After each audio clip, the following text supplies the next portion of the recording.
नमस्कार, बहुत स्वागत है आपका। मैं हूं आपके साथ शीनम शर्मा। इस पॉडकास्ट में हम बात करने जा रहे हैं एक बहुत ही इंपॉर्टेंट टॉपिक के बारे में, सुपर पावर कंट्री अमेरिका, जिस पर कर्ज लगातार बढ़ता जा रहा है और ये कर्ज पहुंच गया है $40 ट्रिलियन के पार, यानी कि करीब 40 खरब का यह कर्ज हो चुका है। ये हुआ कैसे? इस कर्ज के पीछे क्या ईरान जंग बड़ी वजह है? इन सभी सवालों के बारे में जवाब हम लेंगे। मयंक मिश्रा मेरे सहयोगी मेरे साथ लगातार जुड़े हुए हैं। मयंक, क्या कहेंगे इस पर आप? देखिए, ये जो $40 ट्रिलियन का आप कर्ज देखिए, यानी 40 खरब आपने जो करीब बताया, ये एक बड़ा झटका है डोनाल्ड ट्रंप की उन नीतियों को लेकर जो उन्होंने आने के बाद जिसको लागू किया, चाहे वो डिफेंस बजट हो, डिफेंस पॉलिसीज़ हो अमेरिका की, चाहे वो इंटरेस्ट रेट से जुड़े मामले हों, चाहे वो टैरिफ जो प्लान था वो पूरी तरह से फेल हो चुका है। अगर हम इनिशियल जैसे कुछ आंकड़ों की बात करें तो अमेरिका में हर व्यक्ति पर करीब $1,19,699 का कर्ज है हर व्यक्ति पे। अगर इसको जो टोटल है इसको अगर आप डिवाइड कर देते तो, और 2008 से लेकर अब तक करीब $30 ट्रिलियन का इसमें इजाफा हुआ है। बड़ा यानी हाँ, जब जितना टोटल कर्ज है अमेरिका पे, उसमें आप देखें 2008 के बाद से जो है करीब $30 ट्रिलियन का इजाफा हुआ है। रोजाना ब्याज चुकाने पे करीब $3.8 अरब खर्च हो रहे हैं, यानी जो डेली इंटरेस्ट अमेरिका को पे करना पड़ता है कर्ज के ऊपर, उसी में $3.8 अरब रोज खर्च हो रहे हैं। देखिए, मैं एक CNN की रिपोर्ट पढ़ रहा था, उसके मुताबिक फिस्कल वॉचडॉग ग्रुप पीटर जी पीटरसन फाउंडेशन के CEO माइकल पीटरसन ने कहा कि अगर यही हाल रहा तो सिर्फ 6 साल में अमेरिका का कर्ज $50 ट्रिलियन तक पहुंच जाएगा, अगर ऐसे ही मामला चलता रहा तो। और उन्होंने ये भी कहा कि 10 साल से भी कम समय पहले अमेरिका जो था उसमें सिर्फ $20 ट्रिलियन का कर्ज था, और अब वो बढ़कर जो है हो चुका है $40 ट्रिलियन। और अमेरिका वास्तव में अपनी अर्थव्यवस्था और अपने देश के भविष्य को खतरे में डाल रहा है। इस तरह के तमाम इकोनॉमिस्ट जो हैं वो अपनी राय रख रहे हैं। शीनम, बिल्कुल, देखिए ये अब सवाल ये है कि आखिर ये कर्ज जो लगातार बढ़ता जा रहा है, जो आपने बड़े बड़े आंकड़े पेश किए, इसके पीछे की वजह क्या है? बहुत सारे लोगों का अलग अलग राय है इसके बारे में, लेकिन डिफेंस की हम बात करेंगे। अमेरिका बहुत बड़ा हिस्सा खर्च करता है अपना डिफेंस के ऊपर।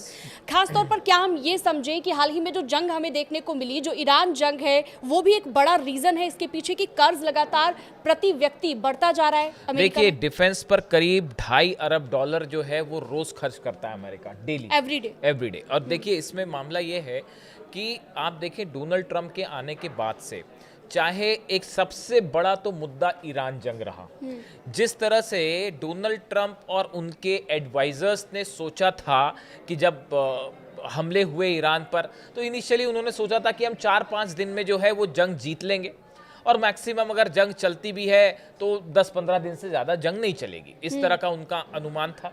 जबकि हुआ ये कि आज देखिए 5 महीने हो चुके हैं, और 5 महीने बाद हालात ये है कि अमेरिका न सिर्फ जंग में भारी पड़ गया, बल्कि अमेरिका के सारे बेस तबाह हैं। अमेरिका के पहली बार ऐसा हुआ इतिहास में कि F-35 जेट डाउन हुआ है। मतलब 5th जनरेशन का अगर प्लेन डाउन होता है तो अपने आप में बड़ा झटका है। जितने बेसेस हैं वो तबाह हो गए मिडिल ईस्ट में। समंदर में आप देखिए कि कई सारे अमेरिका के जहाज जो हैं वो डिस्ट्रॉय हुए। यानी इसको पूरा जो ओवरऑल बजट है, इसीलिए देखिए हाल ही में अमेरिका के रक्षा विभाग पेंटागन ने ईरान के साथ हुई जंग के खर्च और हथियारों के खाली हुए भंडारों को भरने के लिए अमेरिकी कांग्रेस से भारी भरकम बजट की मांग की है। इस युद्ध में अब तक लगभग $37.5 अरब खर्च हो चुके हैं, जिसके बाद प्रशासन ने करीब $87 अरब के अतिरिक्त फंड का प्रस्ताव रखा है। यानी आपने जो है करीब $37 अरब जो है वो खर्च कर लिए, अब उसको बढ़ा के आप कह रहे हैं कि $87 अरब और चाहिए ताकि जंग की जाए, और उसमें $67 अरब तो सिर्फ ईरान के साथ जंग के लिए मांग रहे हैं।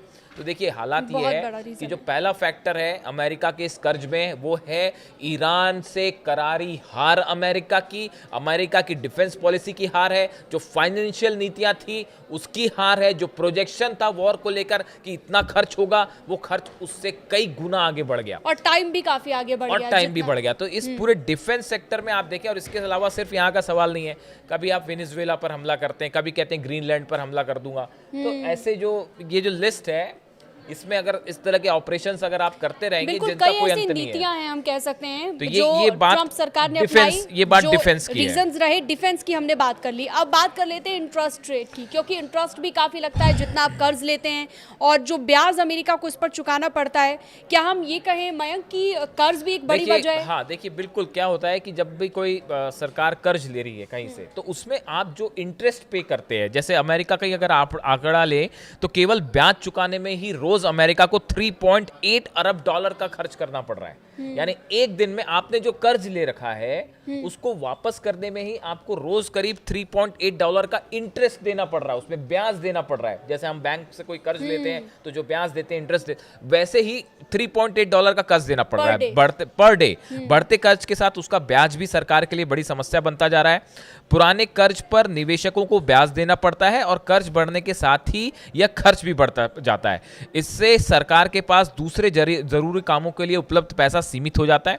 दी गई जानकारी के मुताबिक committee for a responsible federal budget के वरिष्ठ नीति निदेशक मार्क गोल्डवेन ने चेतावनी दी है कि अमेरिका कर्ज के जाल में फंसता नजर आ रहा है। यानी दूसरा बड़ा फैक्टर ऑब्वियसली ये है कि अब इतना भारी भरकम आप कर्ज लेंगे तो उसमें आपको इंटरेस्ट भी पे करना होगा। हालांकि अमेरिकी गवर्नमेंट का उसमें ये कहना है कि हम जो ब्याज लेते हैं उसको हम अलग अलग क्षेत्रों में विकास के लिए लगाते हैं, तो उससे फिर हमको प्रॉफिट भी होता है। लेकिन अभी फिलहाल एक बड़ा अमाउंट जो इस कर्जे में डूबा है अमेरिका, उसकी वजह इंटरेस्ट भी है। और साथ ही देखो, हर एक सरकार की कुछ ना कुछ नीतियां होती हैं कि कर्ज को हम कैसे कम करें। ट्रम्प सरकार की अपनी नीतियां हैं।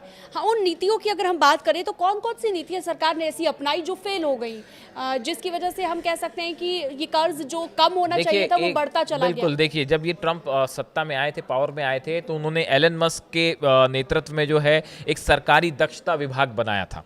इसका लक्ष्य सरकारी खर्च में $1 खरब तक की कटौती करना था। इस उद्देश्य से उन्होंने ये कमेटी बनाई थी, विभाग बनाया था, और उसमें एलन मस्क जो है उनको इसकी जिम्मेदारी दी गई थी। हालांकि जो इसके जो डिटेल्स सामने आए हैं वो इस पूरा जो कमेटी बनाई गई और उसका हेड बनाया गया एलन मस्क को, इन्होंने तमाम कोशिशें की, लेकिन जो टारगेट लेके चल रहे थे वो पूरा नहीं हो पाया और वो उससे काफ़ी पीछे छूट गए। और देखिए, एक और इसकी बड़ी वजह ये भी है कि एक तो अभी मिड टर्म पोल्स होने हैं अमेरिका में, और उसमें ऑलरेडी डोनाल्ड ट्रम्प जो है उनकी लोकप्रियता बहुत तेजी से घटी है। ईरान जंग से उनको बड़ा झटका लगा है। पूरी दुनिया ने ये पहली बार महसूस किया कि अमेरिका जो है अरब देशों को की रक्षा नहीं कर सकता। ईरान की मिसाइल्स के सामने अमेरिका जो है वो एकदम कमज़ोर दिखाई दिया। उसका जो कवर अप था खासतौर पर अरेबियन कंट्रीज़ का, वो ब्लोन अप हो गया। जॉर्डन में हमले हुए, बहरीन में, कुवैत में, खासकर इन 3 जगह पर पूरी तरह से जो है पेट्रियट सिस्टम, थाट सिस्टम वो तबाह हो गए। ऐसे में ये बड़ा झटका था अमेरिका के ओवरऑल एक्सपेंडिचर को लेकर, जो इकोनॉमिक पॉलिसीज बनी है उसको लेकर। तो वो एस्टिमेशन जो उन्होंने लगाया था वो पूरी तरह से गड़बड़ा गया। तो ऐसी कई नीतियां रही जो नुकसान दे रही इस पूरे मामले में। प्लान की भी बात कर लेते हैं, क्या वो भी फेल हो गया? एक रीजन हम ये भी मानकर चल सकते हैं कि कर्ज बढ़ने के पीछे? देखिए, अब टैरिफ का सवाल ऐसा है, टैरिफ एक ऐसी चीज है जिसको लेकर डोनाल्ड ट्रंप ने जितने बदलाव किए अमेरिका की नीति में, वो उससे ज्यादा बदलाव आपको पूरी दुनिया में किसी भी प्रेसिडेंट के इतिहास या किसी भी प्राइम मिनिस्टर की पॉलिसी को लेकर देखने को नहीं मिलेंगे। डोनाल्ड ट्रंप अब उन्होंने एक नया, जो अभी इस समय जो सबसे ज्यादा चर्चा में है, कि रशिया से अगर आप तेल खरीद रहे हैं तो आपके ऊपर जो है वो 100% टैरिफ 5 देशों पर लगाने जा रहे हैं वो, जिसमें भारत भी शामिल है, जिसमें चाइना भी शामिल है, और 31 तारीख को उस पर चर्चा होनी है अमेरिकी संसद में। तो अब देखिए, कुल मिला के मामला ये है कि कभी वो कहते हैं कि कभी चाइना पर टैरिफ लगा देते हैं और कहते हैं कि साहब अब इतना टैरिफ लगेगा, कभी वो भारत पर टैरिफ लगा देते हैं। कई देशों पर उन्होंने टैरिफ पॉलिसी लगाई, लेकिन उसका नतीजा क्या हुआ कि सुप्रीम कोर्ट ने इन टैरिफ को अवैध घोषित कर दिया। इसके बाद अमेरिका को इन कंपनियों को करीब $160 अरब वापस करने पड़े। यानी जो टैरिफ्स लगाए थे इन्होंने, जब सुप्रीम कोर्ट ने, अमेरिका की कोर्ट ने उसको रद्द कर दिया, असंवैधानिक करार दिया, उसके बाद $160 अरब अमेरिका को वापस करने पड़ गए।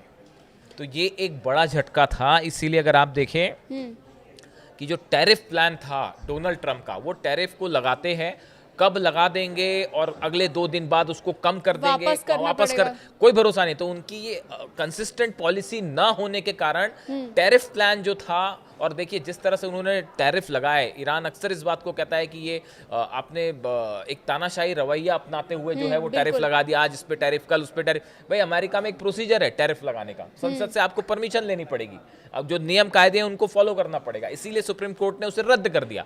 तो जो पैसा जुटाने का टैरिफ प्लान था वो पूरी तरह से फेल हो गया, और इससे कंट्रीज के साथ रिलेशन जो खराब हुए वो अलग रहा, बिल्कुल। तो वो चलिए ठीक है, तो हमने आपको इस पॉडकास्ट के जरिए ये बताया कौन कौन से रीजन रहे और अमेरिका पर किस तरह से कर्ज लगातार बढ़ता जा रहा है। इस तरह की और खबरों के लिए, इंटरनेशनल न्यूज के लिए आप हमारे साथ बने रह सकते हैं।